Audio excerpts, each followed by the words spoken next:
Welcome into the Fade. I am your fearless leader, Clay Travis, joined by another of our fearless leader, Kelly Stewart's, joining us here back in Florida. The house survived Hurricane Milton. It is Thursday. We're on our usual Thursday, and we are breaking down the week to come in college football and the NFL. And let's go into the big games in college football to start, Kelly. I'll tell you what I think. You tell me if you have any big takeaway. And look, the SEC is the centrality of the college football universe this coming weekend. You've got Tennessee hosting Alabama, and then you have Texas hosting Georgia. I have said for a long time in this game that Tennessee was going to beat Alabama, so I'm just going to stick to it, although I don't have a strong read on this game because neither Alabama nor Tennessee have looked very good the past couple of weeks. I do like the under. It is my blood bank guarantee. Kelly, I told you Tennessee was not going to blow Florida out. They did not. I was there in person watching it. Nico missed a lot of throws. I'm on Tennessee, and I'm on the under. I love the under here because I don't think the Tennessee offense is very good. I do think the Tennessee defense will make Alabama struggle. Feels like a 20-17 style game to me. Do you have a read on Alabama at Tennessee? I almost joked, but I didn't want to get just completely destroyed on social media. Has anybody tried unplugging Alabama and plugging them back in? What an absolute struggle fest that was against a Gamecocks team that I've been high on all season. I love how they pick and choose their spots on when they'd like to show up and or not. So I'm done complaining about them, but Alabama, whoa. Everybody's missing Nick Saban in Tuscaloosa, or am I overreacting? I'm sure the answer is somewhere in between. As far as your Vols team, I did think that last week was a great bounce back spot against a Florida team they're supposed to hate. But boy, I don't know what to make of Nico. Young quarterbacks tend to make mistakes. We see it from time to time. I think you guys are going to be fine in the long term. As far as this game goes, you're right. I got to take Tennessee in this one. Tennessee is more motivated. Alabama is national championship or bust. Them, Texas, Georgia, Michigan, every single year, if they lose a game, sometimes things start to unravel. And I think that's what we saw from Alabama last week. Losing that Vandy game, they almost lost that South Carolina game, aka losing that Vanderbilt game twice. I do think the Vols, saved some face last weekend. They came back there in overtime. And that's kind of a big win, right? They still can get into the college football playoff. Their season, and maybe I'm wrong, Clay, but you're the Tennessee fan, was not only national championship or bust. My guess, it's college football playoff or bust. I think you take this home team with the Vols on the money line. All right. Biggest game by far. Georgia on the road at Texas. Kelly, about a couple of hours ago, I checked. I assume it has not moved much. Texas is all the way out to a 4.5-point favorite in this game. Now, Texas has been the most reliable team you can argue in college football so far this season. They absolutely dominated after the first quarter or so against Oklahoma. You know that game, typically a rivalry game. Oklahoma has had a lot of success over the years. They had won 5 of the last 6 coming in. I think that Georgia is the play here. I don't know where the money is. I don't know how many people have put money on them. But Kirby Smart's team is battle-tested. I know they have not played very well. They just gave up 31 points to Mississippi State. They did not play well in the first 20 minutes or so against Alabama on the road. But I find it hard to believe Georgia is just going to roll into Austin and get whipped. A 4.5-point line is pretty substantial. I'm taking the Bulldogs here, plus 4.5. What say you? Yeah, the line over the summer was Georgia -3. And what have we seen since then? Yeah. Well, I bet Colorado State, loser. I bet Michigan, loser. And then I just tweeted, congrats to Texas on their national championship. I'm done being wrong about this team. But they also played a really bad UTSA team, a really bad Louisiana Monroe team. And oh, by the way, Mississippi State. In the first half versus Oklahoma, I thought, man, am I going to be mad that I didn't take Oklahoma here? Ultimately, I was not. I'm not sure Texas has really played anybody yet. I know that sounds crazy to say, but this is a Georgia offense. Boy, I would not be surprised to see them roll into town. Now, we do know Texas does have that number 2 pass defense. I think this is going to be a great game. I'm excited for it, but man, I can't help but think that Georgia might be the square dog here. You mentioned we saw Texas money early and often. There was 5s up. Then they came back on Georgia at 5. I'm going to take the easy way out and say, just bet the over. This looks like a really fun team, both offensively. I don't expect either quarterback to make any crazy mistakes. We'll see if Georgia can't beat Texas outright to help me save some face on my under 10.5 wins. College football Friday night, Kelly. Actually, some interesting games. Oregon, Purdue, Oklahoma State, BYU. What do you think about either of those games? I'm on Purdue. I know Purdue is 1-5. I'm probably the only person that's going to bet Purdue on the planet. But they're a 28.5-point underdog. They've been able to score points recently. Nothing to lose at home. Friday night game. Do you have a read on this one? So you always kind of have to wonder motivating factor, right? So you have Oregon off that huge win over Ohio State. Yep. And who do they have on deck? Oh, wait, number 22, Illinois, a team that nobody probably put in the top 25, but Brett Bielema has that squad rolling. You're right. You've got Purdue at home. They just put up an absolute dogfight against that same Illinois team. I know I was sweating it after Illinois was running away with it in the first half. I'm doing the switcheroo thing, and I'm going, wait, what happened here? It was awful. I had Illinois in my college football survivor pool. Luckily escaped there. Oregon 1-3, laying points this season, especially against underranked opponents here. I think it's dog or pass. But the game that I already bet that we've seen some movement on is Oklahoma State.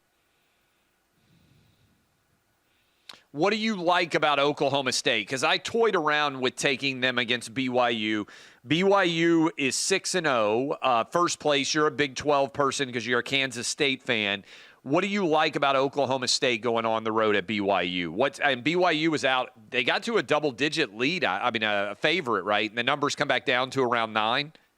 Yeah, I bet it. And I think you were even starting to see 8.5s on the odd screen. I bet it at 10.5 early on Tuesday, sprinkled a little bit on the money line. Look, this is an undefeated BYU team. Everybody projected them to finish in the bottom of the Big 12, myself included. We were dead wrong. I'm going to give BYU their flowers, but now we're asking them to lay more than a touchdown versus Mike Gundy.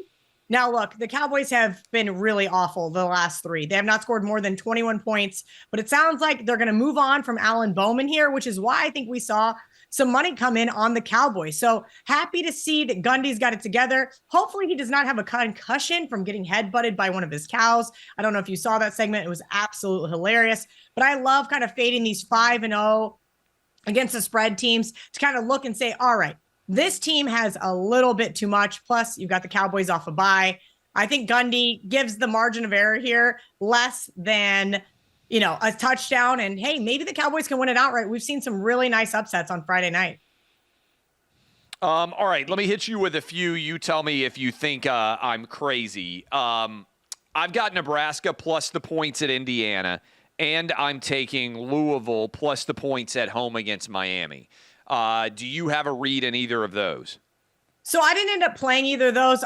I think for me, it would have been Nebraska or pass as well, Clay. This is a problem, though. We talk about these teams that we don't know where they kind of came from. Indiana is one of those teams. I was not expecting to see Indiana not only in the top 25 here, but absolutely dominating. This is another 6-0 straight up, 5-0 against a spread team. And at a point in time, I really like to start fading those. This is Matt Rule as an underdog the first time this season. We're going to see how they fare. I mean, we know they have not done well in one-score games as of late. Man, I had Nebraska on my long list, and it's still sitting there looking at me plus 6.5. What else do you like in college football? What else are you playing? So I only played 4 games in college football this weekend, starting off with Michigan State. I feel like a broken record here. Jonathan Smith is an underdog, and now they're off a bye. I understand that Iowa looks better. Kirk Ferentz fired his kid, and now all of a sudden, every single one of these games keeps going over. But this is one of the better defenses they're going to face all season long. So I like Sparty plus the points. Another one, this is a play against USC, not even a play against Maryland. I've been betting against Maryland all season long as a favorite. But now they're a home underdog. And we're asking USC to pick up the pieces after that very defeating Penn State loss, fly 2,500 plus miles to Maryland. For what? USC 4-13 against the spread as a road favorite, and their last 17 on the road as a favorite. And then last but not least, I'm going to take Willie Fritz plus the 6.5. This one's all the way down to 5. I think a lot of people expect Kansas to right the ship during the bye week, but I think the wheels have fallen off. This is a Houston team that everybody projected to finish last in the Big 12. And this is a very winnable game for them. Fritz finally benched the quarterback that just could not stop turning the ball over. We'll see if they can't keep it close against a Jayhawk squad that has the Wildcats on deck.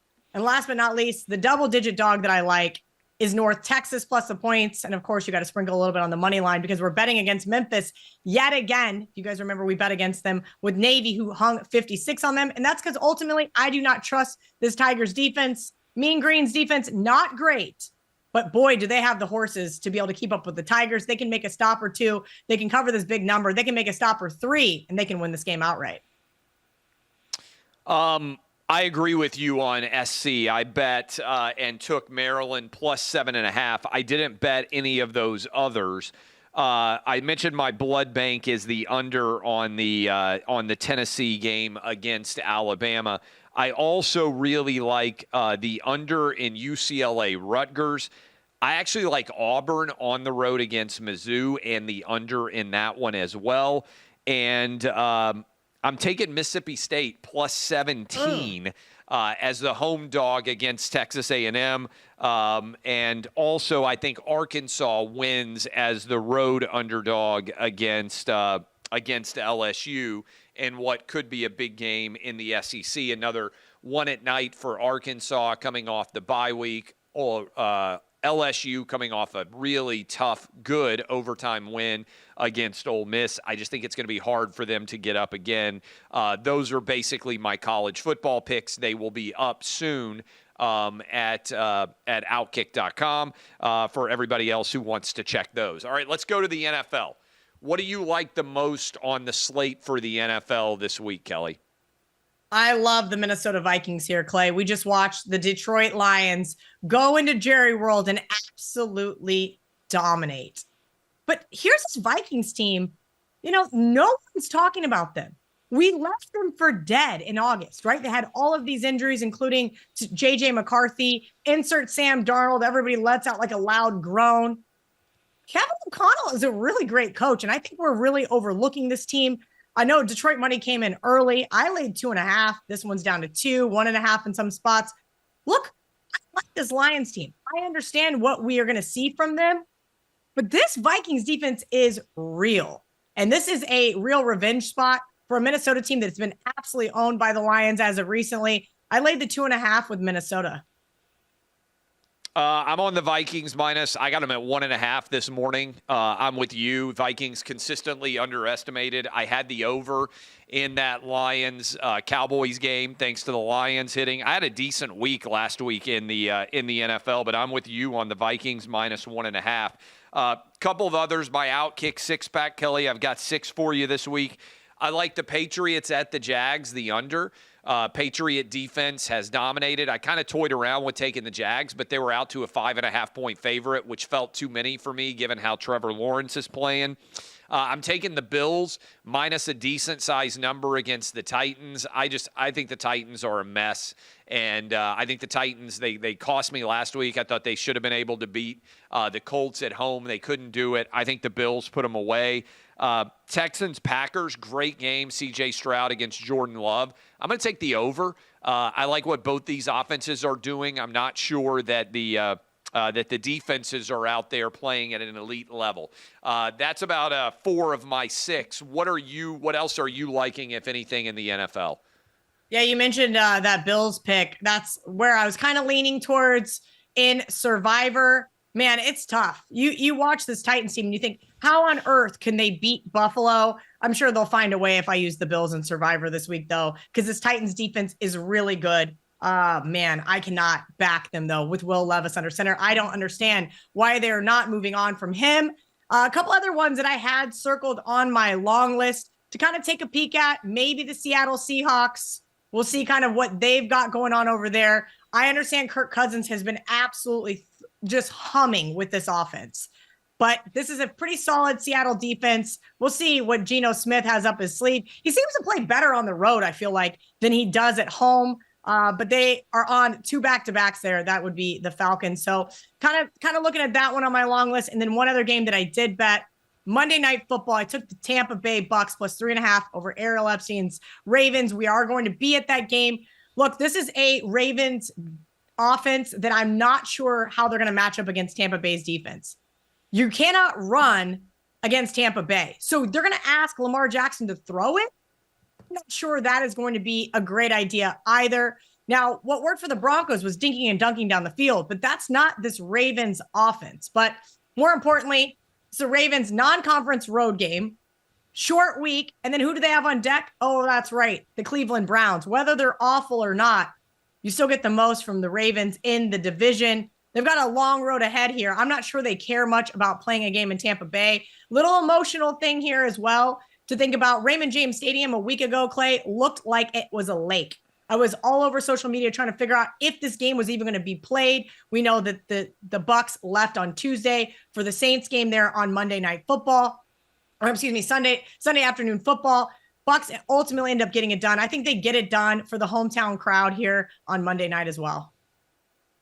I agree. I've already bet the Bucks outright to cover, but I also like the over here. To your point, I think the Ravens defense has not looked great. And while they've won 4 in a row with Lamar Jackson, Derrick Henry combo, I like the Bucks as the home underdog, and I like the over in this one because I think that Bucks offense is really starting to cook, and I think they'll have success. The other bet that I made, Kelly, Seahawks-Falcons. Both of these offenses have shown flashes of being really good. Seahawks haven't been able to stop anybody. I'm going to take the over in that game. So that is my OutKick 6-pack. It will also be up at OutKick.com where you can check that out. Anything else you love in the NFL? No, last week you mentioned how well you did. Clay, my biggest claim to fame was only playing the Packers and just sitting back and watching the bloodbath that did not involve me. Those types of weeks happen 1 or 2 times in NFL season. Woo, do I feel really lucky that I avoided complete and utter devastation when all those favorites came in. That is awesome. I'm glad that we had a good week for a change, although I still lost on college football. Got some ground to make up there as I've not had a good season at all. Any other advice you would give everybody? I'm glad everything went okay with you, by the way. In Florida, you're back at home. No major issues there. Any other advice as we get ready for Thursday Night Football and to roll into the weekend? Yeah, look, guys, pick your spots. This is not a week that I love in college football. I think going absolutely balls to the wall week 8, we know the identity of a few teams, and I know I can be a contrarian and try to step in front of some of these freight trains late, but just keep an eye out. Don't go too crazy. I know Clay is going to have 12 or 15 games on his list. I'm going to have 5. That's right. All right. We love all of you. I'm Clay Travis. She's Kelly and Stewart. Hopefully going to win you some money this weekend. Everybody stay safe. Roll into the weekend. Let's have some fun. We'll be back next Thursday getting you ready for basically I guess it'll be basically the Halloween edition, right? What day is Halloween next week or the week after? I can't remember exactly. 14 but it's basically days. The Halloween edition. Two 14 weeks. days. Oh, Halloween is on a Thursday. I hadn't even done the math on that. We might have to dress up on Halloween Day. I'm game. I don't know what dress up. you're going to be. All right, we're going to dress up 2 weeks from today for Halloween, hopefully win you some money. But that's 2 weeks from now. I'm Clay Travis. She's Kelly and Stewart. This is The Fade.